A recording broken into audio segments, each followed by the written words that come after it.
We need to address the issue of data. Data. So we need more data in Africa. Good quality data.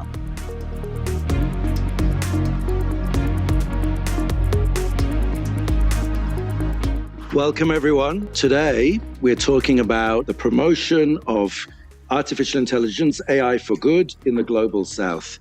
And we have Professor Beatrice Usaniche.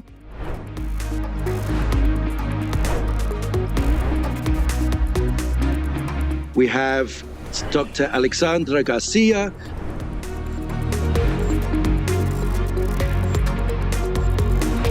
We have Professor Gloria Emezue.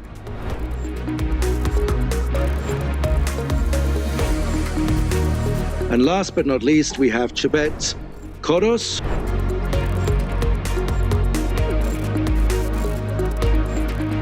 Women of the Global South.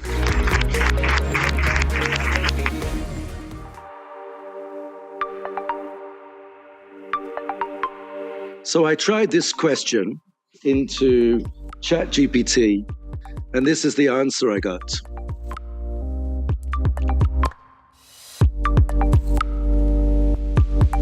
Obviously, there's a big blockage on accurate sources for AI about Africa.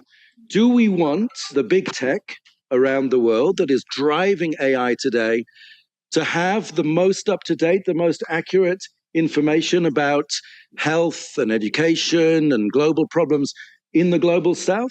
Maybe we want African AI to have answers to these questions. And maybe that will be the subject of what we're going to talk about today with our panel. So I want to play for you a short video.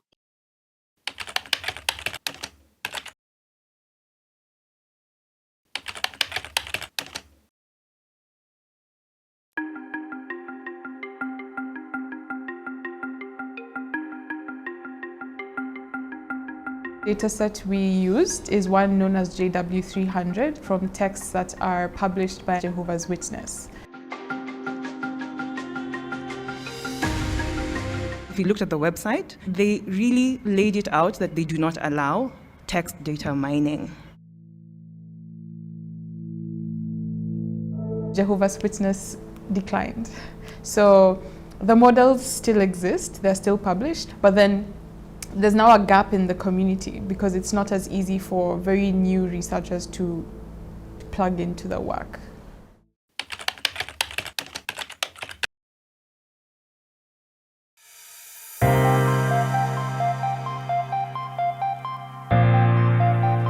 How are you going to find examples of people talking or interacting about the health system in such a way that you've got that text in the way that they would actually converse and then being able to respond with information that's actually relevant to them? I'm Dr. Victor. I'm checking the oxygen. The ultrasound. We have a national broadcaster in South Africa, the SABC. They have a lot of medical actuality shows. For us, that's a great source because it's a natural speech.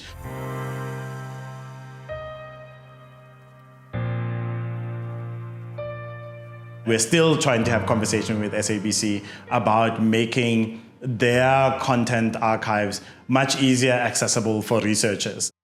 Two examples where in Africa you have practitioners of AI trying to get AI going and questioning whether they can access data sets.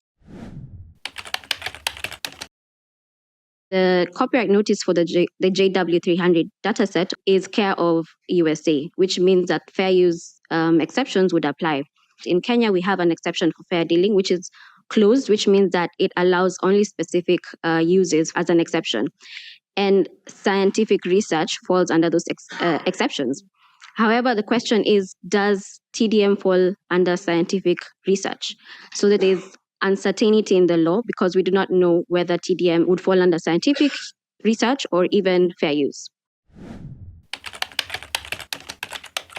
You've been working on a license for creators to make work available for AI training, amongst other purposes, in Africa, but not elsewhere. Tell us a bit about that. This was a collaboration between CPIT's director, Dr. Melissa Omino, and the University of Pretoria in South Africa, Dr. Chijioke Okorie. from the Data Science Law Lab. They came up with an alternative open licensing model called Noodle for short. It's trying to come up with a solution where looking at the African users of an open data license and the non-African users and ensuring that there's equity in the sense of access. So in this case, African users would have broad access to the data, whereas users outside of Africa would have to provide some form of benefit for access to that data. So I think that's a first to have a license that says we're creators, we are feeding AI or research systems, and if you're in Africa, you can use our stuff. If you're outside of Africa, you'd have to come and talk to us. We saw the whole idea of exploitation of data as something of a mindset. When you're out to mine something, you're actually exploiting that thing. So whether it's human language or minerals and resources, the same problem exists. Let's have a new approach, which we call data farming. We are going to look for data, curate this data, working with language owners, but we bring them on board. So we bring them in and form an online community. And then when we finish the creation of data, we were able to get a license that enabled us to ensure that if you are using a data set for research, it is free.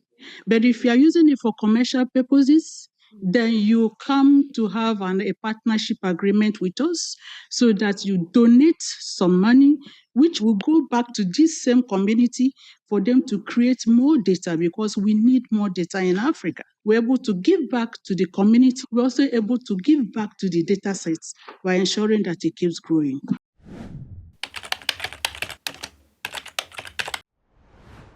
Models like ChatGPT, Gemini, or Claude that we all use don't represent Latin American culture as we want it to, because when we ask questions about our culture, it's not well represented. So we are talking with the government, with institutions on the different countries that form part of Latin America, asking for permission, doing strategic alliances. We went a step further to search every link or URL to do web scraping and check the license, even ask for explicit permission to the owners of this link. Our main goal is a better AI. You need to be doing it yourselves in Latin America because you're part of the culture and you understand the culture. And the difference between the existing AI is that you want to have partnerships, you want to have agreements with those who are creating the data.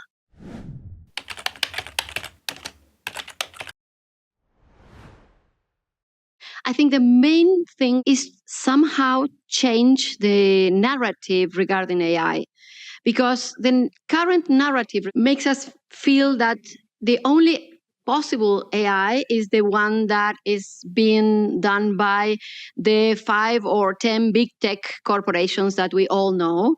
And that reflects a very predatory form of getting data. There are a lot of projects of AI that are smaller, that are more efficient, that are possible, and that reflect cultural diversity. And at this table, we have just a few of them. The problem we are facing is that the uncertainty regarding copyright rules is somehow blocking our capacity to move faster. We know that text and data mining is not allowed in most of our regulations. But the other thing we are facing is that we know in the US, the big companies have enough money to afford the uncertainty. So they are ready to do the monetary arrangements that it would take in case they lose the cases. But that's a luxury we cannot have in Latin America. So we need to have this certainty by having flexibilities, by having the legal certainty that we can do AI from the South. Because if we don't have, the only AI that will remain will be that AI that is predatory, managed by the 4 or 5 or 10 big tech. How do you make sure that the creators in the Global South are not having their works exploited for purposes that might be piracy, substitution in the market, mimicry, all of that, while still ensuring that the cases that, Chebet and Gloria and Alexandra are working on have some data? Thank you, Ben. Well, I don't have the answer.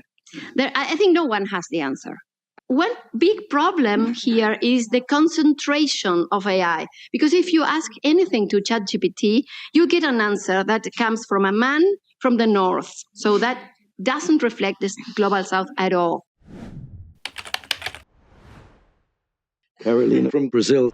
Brazil passed a pioneering law recently which said that creators must always be remunerated except for certain very specific cases. So maybe we should talk a little bit more about that.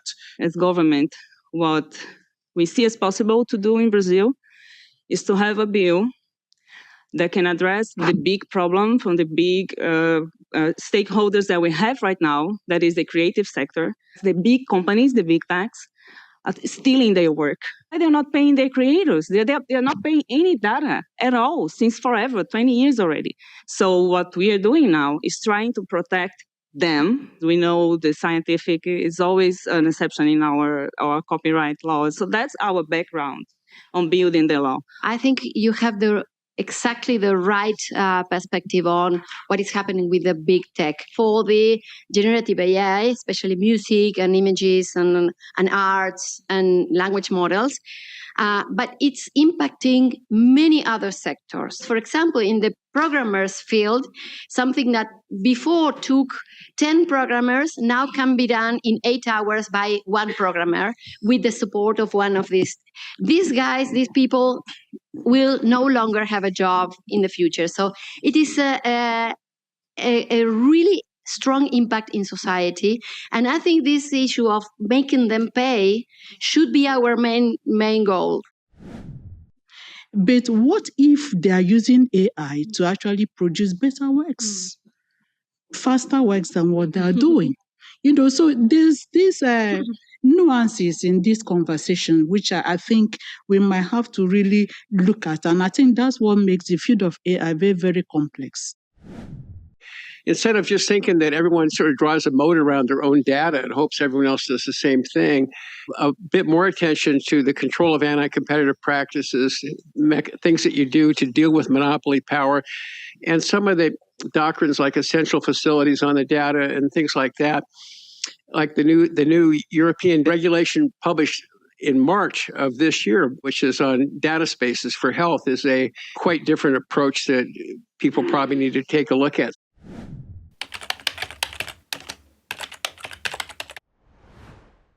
So let's put at one end of the spectrum research going on in the global south using computational methodologies. That's AI. We want to promote it.